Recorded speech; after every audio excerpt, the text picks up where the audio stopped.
Right now, Pittsburgh's best sports show is about to begin. Call us or tweet us. We've got things to talk about on the Ireland Contracting Nightly Sports Call. All right, thanks a lot, Erica, and thank you for tuning into the Ireland Contracting Nightly Sports Call. I'm Rich Walsh. I'll be joined by Jeff Hathorn in a matter of moments. There he is. Over to 93.7 The Fan Cam, where we're taking your phone calls on the Borders to Borders hotline at 412-575-2600. Hey, we both were supposed to be in Buffalo right now. I guess it's a good thing that we're not, because they're getting a very dangerous storm out there, and travel is, basically impossible. Blizzard-like conditions. There's a travel ban. We're here talking about it. The Steelers, it's almost an unprecedented move to move a game an extra day in Buffalo, but it was the right thing to do, right, Jeff? I mean, it's not only field conditions. This is about the safety for fans and everyone involved in this game.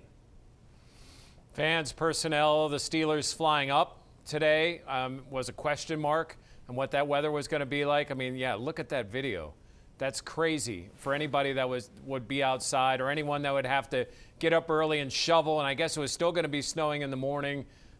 It was the right call. I know it inconveniences a lot of people, and for those that weren't going to go to the game, that have their Sunday afternoons altered or may have to work on Monday, that stinks, but they did it for the right reasons. Yeah, Jeff, do you think it makes a difference? I mean, I've seen on social media and heard some Steelers fans that they're upset because they thought the Steelers might have an advantage playing in this there today. I don't really think it makes a difference. It's still going to be bad conditions on Monday.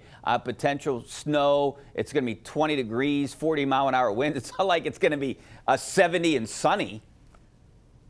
You know where it'd be an advantage for the Steelers? If that meant T.J. Watt was able to come back, that would be an advantage for the Steelers. But I look at it this way. If the winds are less, I think that favors Mason Rudolph being able to throw it. I think if anyone was going to be able to chuck it through the wind, it was going to be Josh Allen. Maybe that evens it up a little bit. They both had good running games. I mean, I don't know. If the Steelers are really relying on a blizzard in order to win, then, I mean, what were their chances in all reality? Both teams are going to play with it. It's going to be playable. Fans and people are going to be able to get there. So I still think the Steelers have a chance, but it's back to what we said yesterday. When they get the turnovers, they got to finish them. When they get a special teams break, they've got to finish it. And if they do that, they'll be in this game. You know, I wanted to ask you, I mean, we heard the reports about the game potentially being moved to Cleveland. And now, I don't know if you saw, the Buffalo News is reporting that this game, the NFL was considering moving it to Atlanta until the governor stepped in. I mean, and they wanted it played on Sunday. That would have been so difficult to transition everyone. It's not just two teams on two planes. I mean, you got television crews and CBS, and not only trying to get fans there. And I would feel bad. I would actually feel bad for people in Buffalo if that would have happened. Buffalo won 5 straight to get in this position so they could have home field advantage. And they deserve to have home field advantage. It's not like no other teams are playing on Monday night. They have another game on Monday. It's not like they're making an extra day where it's going to alter the playoffs. Yeah, Buffalo earned the right to host games. The fact that they would even consider Atlanta is ludicrous. Same to me about Cleveland, because the fans in Buffalo are still dealing with that weather. So you're going to ask them to go out of their houses and drive a couple of hours to Cleveland, where while maybe they won't have the snow, there's still going to be bitter cold and not a great situation. But to Atlanta, like, why? So Atlanta could finally see what a playoff game looks like? That would have definitely favored the Bills for sure. One of the other things that I did want to talk to you a little bit about here, the Steelers' chances, obviously, and what their game plan doesn't change. But I do want to ask you, there have been some, rumors out there, and I think The Athletic reported that there's still a chance that it could be moved to Tuesday if the weather isn't bad. Now, all indications that I'm hearing that that's not the case, that this game is going to be played on Monday. But I just want to throw this out here. This is all speculation because it's been done before. Say travel tomorrow is bad, and it's supposed to be, and the Steelers can't fly into Buffalo tomorrow. Do you think that worst case scenario right now, because Tuesday's supposed to be better, they did it in 2012. They flew into New York. That was Hurricane Sandy, the day of the game. Do you think that would even be a possibility? I don't see why not. I mean, I know they have a routine of going there the night before and having walkthroughs, but if they know early enough, they could get together on the south side, go through those routines, and instead of getting in a bus and traveling 20 minutes to get to the stadium, they just go to the airport, get in a plane. It's an extra hour, but they can go through all those pregame rituals, but just do it in Pittsburgh. Like, that makes sense to me. Like, going there the day of, I don't see what the big deal of that would be. I know that you're in a routine, but I don't know how that would really disadvantage the Steelers, unless it was like an 11 a.m. start where they had to get up, crazy early to be able to get up there. But if it's, let's say it's a 4:30 or even an 8 o'clock game. Let's say it's an 8 o'clock primetime game on Tuesday.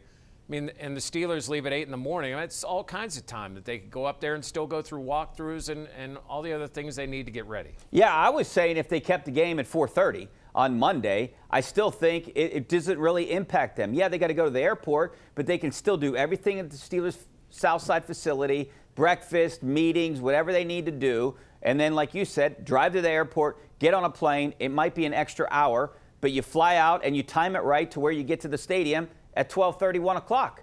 And everything else is pretty much the same. In the words of Mike Tomlin, it does not matter. Either they're going to be ready for this game. If they're not ready for this game by now, none of this travel stuff is going to alter that. Unless they were to get there like 15 minutes before the game and they have to rush to and don't get to warm up, which the NFL wouldn't allow. Yeah. All right. Well, we'll see what happens. We'll see if they leave tomorrow. They're scheduled to leave tomorrow, and I would imagine they would be able to try to fly in there.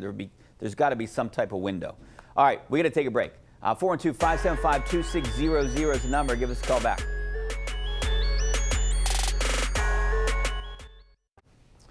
All right, welcome back to the Ireland Contracting Nightly Sports Call. This is our GMC Tweet of the Night. Hey, this is from one of your guys over at KDKA-AM, Marty Griffin. The hair poetic meme, Richie's hair, don't care, no ice and snow. Richie's hair is ready to go. The frosted tips. I'll be out there. That'll be me standing in the snow all day tomorrow, all day on Monday up in Buffalo. I've been waiting for this. I dare you to not wear a jacket. I dare you. Oh, I'm 100% going to wear a jacket. I'm not going to wear a hat, though. I want to see how my hair holds up. I think it will. I think I'll be fine. I don't think there's any force of nature that can mess with that hair. But there's a force of nature that can mess with the Penguins. They lose in Carolina. Although Brian Rust made it a game there late. Heroic effort to tie this game up and send it into overtime. At least they get a point. But you know what? These games where they get 1 point, they're not really moving up in the standings in the Metro. Listen, maybe we'll look back in April and say, wow, the fact that the Penguins were able to dig out a point against Vancouver and that they were able to dig out a point against Carolina on a 6-on-5, late in the game, maybe that will benefit this team. But how about a quicker start? What's with all the flat starts with this team? That game should have been 5-0 if not for Tristan Jarry, who has been outstanding in his last 5 periods. He has been unbelievable in his last 5 periods. Unfortunately, the guys in front of him only play occasionally. And you could see the frustration with Mike Sullivan. This team you would think would be good for overtime. They are a dumpster fire in overtime. An absolute dumpster fire. They have not figured it out. They look like they're frustrated just by the concept of it now. And it is completely in their heads. And, when it goes to overtime, you might as well just give them a loser's point and end this game earlier. You would think they not only be good, they would be great in overtime considering the amount of talent they have on the team. Let's go to the JB and Shady side. How you doing, JB? Hey, how are you guys? Good, thanks for calling. Hey, first of all, I got to say, Andy Reid is such a good coach. I don't see anybody beating them this year. Now, the other thing is the Penguins, Carlson and Malkin are so lazy. They can never be on the ice together. I would never have those two on the ice together. It's such a defensive liability. They don't care about defense at all. And you would have said that about Chris Letang as well, too, potentially last year. look, I mean, they have issues. I don't know how you fix it, too, Jeff. I mean, we knew that there were going to be issues and problems coming into this year, especially because you have that core group of guys, and you can't build around it anymore. Their hands are tied a little, so you got to try to win with what you have and put the pieces together. And you know, you can't. They don't have those young guys in the system to build around the core guys. You know, you thought that power play was turning the corner, and it just kind of went right back in the toilet. You know, this is why most teams that have all-star teams or that want to put together all-star rosters don't succeed or don't get to the ultimate goal, because you need to have guys that fit pieces. And just because they have all of this talent and this older talent on the power play, obviously we've seen that doesn't mean it's going to work. That has been embarrassing, because they should have 5-7 more wins, and that might be kind if their power play was just decent, let alone what it is. I mean, this group, if I'm Carolina, I mean, how many times did you see Jordan Staal roughing up Jake Gensel? Yeah. Well, he can, because what do you have to worry about? The Penguins are going to score on the power play, and that's been their problem in the postseason over these last few years too. Teams can take all the liberties they want. First of all, a lot of it isn't called, but when it is, the Penguins don't make them pay. Yeah, and that's why they brought in Ryan Reeves, and he lasted, what, a year? Then they decided that he didn't fit their system for some reason. Do you think they make the postseason? I mean, they're in the mix. They could go on a little run here. I just don't know if they do, how far they'll go. I actually like the way they played over the last 20 or so games. Yeah, they've been pretty good. They played better, you know, and you look at their record. I mean, it's these quizzical, how are they taking time off, or why do they always start flat? Like, how are these things happening with this team? And listen, the reality is you're not going to play every minute of every game. I mean, there are no 60-minute games. You're going to have times where it just isn't clicking. But it just seems like the Penguins' time of not clicking is longer than other teams, and it seems to be more self-inflicted than it is something another team's doing to them. It's tough. And by the way, how about Buffalo already won a playoff game? Because once they beat Miami had to go somewhere that's below 32 degrees. They were done. Yeah. I mean, that franchise, they should have just waved the white flag and said, you know what? It's going to be 4 degrees. We're done. We're out. We have zero chance. You see them all standing there they're a joke in cold weather. I'm surprised they scored 7 points. And when you look at it, they only beat really one good team this year, Dallas. They were horrible on the road, especially against good teams. So it's 26-7 right now. I'm surprised they even scored a touchdown. Let's go out to Kirk out in Manor. How you doing, Kirk? Good. How are you guys tonight? Good. Good. As question for Rich. Thought you'd be shoveling snow up there. It's $20 an hour. Yeah, I told you I was going to do that last. I didn't go up there today because the Steelers didn't go up there today. Serious question is, why should the Steelers be penalized after they beat Buffalo on Monday? Shouldn't they move that game back a day? I mean, it's just a question. Well, yeah, I mean, the schedule is out, and it looks like if they were to win that game, they would play in Baltimore on Sunday. So, I mean, they're used to playing short weeks, right? I mean, Monday to Saturday, Monday to Sunday. I mean, they've played a ton of Saturday games and a ton of Thursday games this year. Plus, it's not a disadvantage to either team because they just faced each other. And, you know, they faced each other earlier in the season with all the starters. So these teams know each other. It's not like you're facing a team that you haven't seen this year. This will be the third time you've seen them. So I don't think it's a disadvantage for either team just because of who it is and what the matchup is. Now, if it would be Saturday, that would be unfair. But Sunday, yeah. Yeah, and the only problem with it that I would see is you want to give some of these guys an extra day rest. You know, and now you're not going to get it. I think it's more about rest, especially in this matchup, because like you said, they know exactly what Baltimore is going to do. Let's go out to Steve in Saxonburg. How you doing, Steve? Hey guys, thanks for taking the call. Appreciate it. This is Steve Berberek. I'm calling. I want to ask you guys, who do you think the MVP is this year? You know, that's a really good question, Jeff. I mean, who do you think? I think it's Lamar.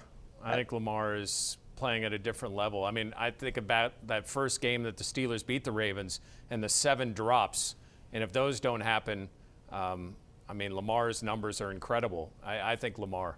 Yeah, 2 were touchdowns. I definitely think T.J. Watt is Defensive Player of the Year, especially after watching Myles Garrett. I know those votes were in already, but I really hope. I mean, you were in the locker room on Friday, and I know Landon Roberts is going to be upset if it's not him, and I'm sure a lot of Steelers are. I would hope that T.J. Watt wins that. Richie, I know that T.J.'s not going to play on Monday, but is there a chance he has more tackles than Myles Garrett? Hey, on a serious note, is there a chance if the Steelers win that he would play against Baltimore next Sunday? I think there's a chance. I'm not saying it's a great chance. Yeah. I think there's a chance. Yeah, I think there's a chance, especially after we saw him out there on the field this week. Not practicing, but just working out. All right, we're going to take a break. Back in a couple minutes.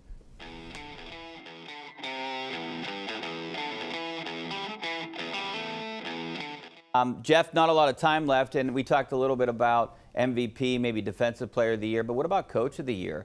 I mean, I know you could. There's a couple names out there, but I think it has to be DeMarco Ryans, right? Yeah, I would say Ryans. Yeah. No, I got you. I would say probably would have said Stefanski before what happened today. I know you had made that vote before. I think, listen, what Stefanski did to get them into the postseason was amazing. It's just, you know, the carriage turned into a pumpkin there for Joe Flacco. You changing your pick at all? You said 16-6 yesterday. Game? Yeah, I mean, the extra day, is it giving you any more, feeling on this game? I'm starting to lean towards the Steelers. I don't know what you're saying, Ray. I had 51-3 Steelers, and that was as of yesterday, so I don't know what you're talking about. I mean, maybe it's a little bit more high scoring than I thought it would be. I'm changing my pick. I said 2013 Bills yesterday. I'm saying 2013 Steelers now. Switching it. Wow, you're running for office. All right, thanks a lot, Jeff. I appreciate it. I'll see you up in Buffalo, and hopefully I see you guys over on KDKA News right now.